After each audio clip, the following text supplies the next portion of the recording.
मृत्यु भोज क्यों है कानूनन अपराध? इस आलेख को क्यों पढ़ें?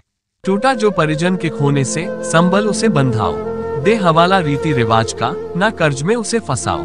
दादाजी के मौसर का कर्जा पोते भी चुका न पाएंगे। मृत्यु हुई है जिसके घर में, दावत कैसे उड़ाएंगे? राजस्थान पुलिस की मृत्यु भोज को लेकर किस बात पर छिड़ी बहस? क्या किसी को भी मृत्यु भोज नहीं देना चाहिए? राजस्थान में क्या कुरीति बन चुकी है मृत्यु भोज? बाकी राज्यों के मृत्यु भोज पर क्या होता है? हिंदू परिवारों में मृत व्यक्ति की आत्मा की शांति के लिए परिजन अंतिम संस्कार के बाद विधि विधान से 13 दिन पर 13वीं के रूप में मृत्यु भोज रखते हैं, मगर राजस्थान पुलिस का फरमान देख लगता है कि यह लोगों का अधिकार नहीं बल्कि अपराध है। राजस्थान पुलिस ने 13 दिसंबर की सुबह सोशल साइट एक्स पर पोस्ट किया था, मृत्यु भोज करना और उसमें शामिल होना कानूनन दंडनीय है। मानवीय दृष्टिकोण से भी यह आयोजन अनुचित है। आइए मिलकर इस कुरीति को समाज से दूर करें, इसका विरोध करें। साथ में मृत्यु भोज एक्ट 1960 भी यूज किया था, तो क्या किसी को भोज दे ही नहीं? असल में मृत्यु भोज एक्ट आज का नहीं है, यह 1960 से है। इसमें साफ लिखा है कि मृत्यु भोज देना या उसमें भाग लेना दंडनीय अपराध है। सजा के रूप में 1 साल तक का या 1000 रुपये तक के जुर्माने का प्रावधान है।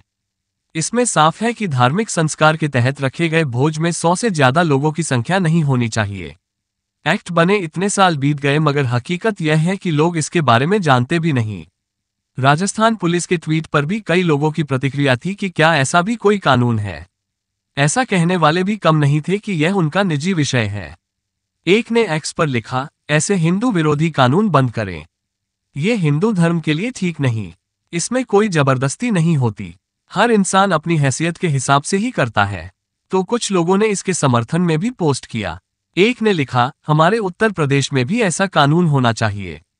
मरने के बाद धर्म संकट में डालकर लूटने वालों की दुकानों पर ताला लगना चाहिए। राजस्थान में कुरीति बन चुकी है मृत्यु भोज। लोगों के तर्क से बड़ा सवाल यह उठता है कि क्या शोकाकुल परिजनों को मृत्यु भोज के लिए धर्म संकट में डाला जाता है? राजस्थान से ताल्लुक रखने वाले वरिष्ठ पत्रकार अवधेश अकोडिया ने सबसे पहले पुलिस को ट्रोल करने वालों को जवाब दिया। वो बताते हैं, ट्रोल करने वालों में ज्यादातर लोग प्रदेश के बाहर के हैं। शायद इन्हें नहीं पता होगा कि राजस्थान में नुक्ता यानी मृत्यु भोज कितनी बड़ी कुरीति रही है। राजस्थान में शादियों में 2500 लोगों को आमंत्रित किया जाता है और मृत्यु भोज में भी इतनी ही तादाद में भोज कराने का दबाव रहता है। बेशक खाने के आइटम शादी के मुकाबले थोड़े कम होते हैं। यहाँ तक कि अगर घर में किसी युवा शख्स की मौत होती है तो भी इतना बड़ा भोज करने का दबाव रहता है। यह आर्थिक रूप से कमजोर परिवार को भावनात्मक और आर्थिक रूप से बहुत कमजोर कर देता है। कई बार तो कर्ज लेना पड़ जाता है। पुलिस की कानूनी बंदिश ये कहती है कि आप 100-125 से ज्यादा लोगों को भोज न दें। पीहर पक्ष के लिए भी भोज है परंपरा। 13वीं संस्कार के तहत कम से कम 13 ब्राह्मणों को भोजन कराया जाता है। पंडितों की ओर से बताई गई वस्तुएं मृतक की आत्मा की शांति के लिए ब्राह्मणों को दान में दी जाती हैं। आत्मा की तृप्ति के लिए लोगों को मृत्यु भोज दिया जाता है। दिक्कत तब होती है जब यह हैसियत दिखाने का अवसर बन जाता है।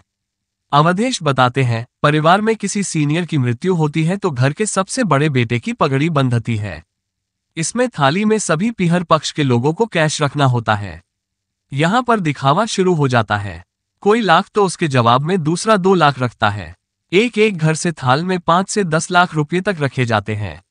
राजस्थान से ताल्लुक रखने वाली सोनाली बदला नाम ने बताया कि हमारे यहाँ 13वीं संस्कार में सोना दान में दिया जाता है। कई लोग मृत्यु भोज के लिए आए हुए लोगों को भाजी का डिब्बा और बर्तन भी देते हैं। बाकी राज्यों में क्या स्थिति है? मृत्यु भोज मसले पर हमने राजन बदला नाम से बात की, जो न तो मूल रूप से राजस्थान से आते हैं और न ही यूपी से। ये शख्स हैं बिहार से। हाल ही में वो परिवार में शोक की वजह से गांव गए थे। उन्होंने बताया कि हमारे यहाँ बुजुर्ग की मौत पर मृत्यु भोज पर ही 3 से 4 लाख रुपये तक का खर्च आ जाता है। आर्थिक रूप से कमजोर शख्स को तो कई बार कर्ज लेने पर या जमीन गिरवी रखने पर भी मजबूर होना पड़ता है। हालांकि गांवों के मुकाबले शहर में खर्च करने का दबाव थोड़ा कम रहता है।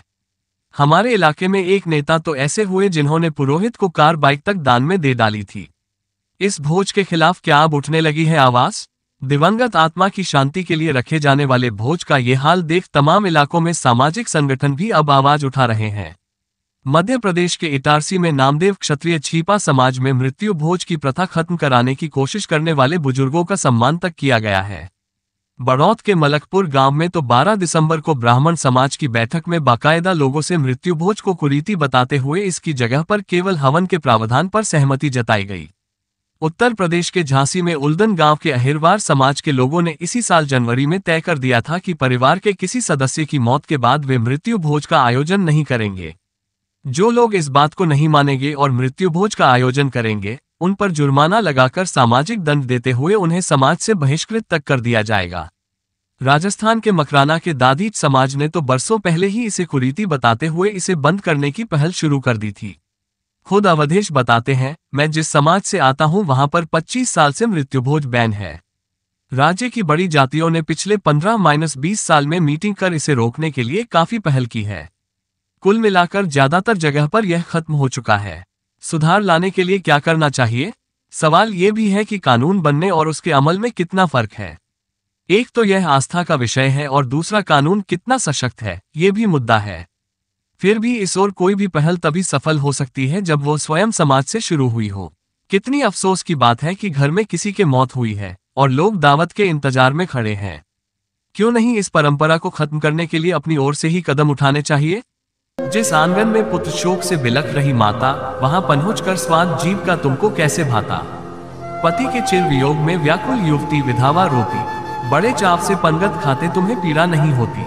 मरने वालों के प्रति अपना सद्व्यवहार निभाओ, धर्म यही कहता है बंधुओं मृतक भोज मत खाओ। चला गया संसार छोड़कर जिसका पालन हारा, पड़ा चेतनाहीन जहां पर वज्रपात दे मारा। खुद भूखे रहकर भी परिजन तेराहवां खिलाते, अंधी परंपरा के पीछे जीते जी मर जाते। इस कुरीति के उन्मूलन का साहस कर दिखलाओ, धर्म यही कहता है बंधुओं मृतक भोज मत खाओ।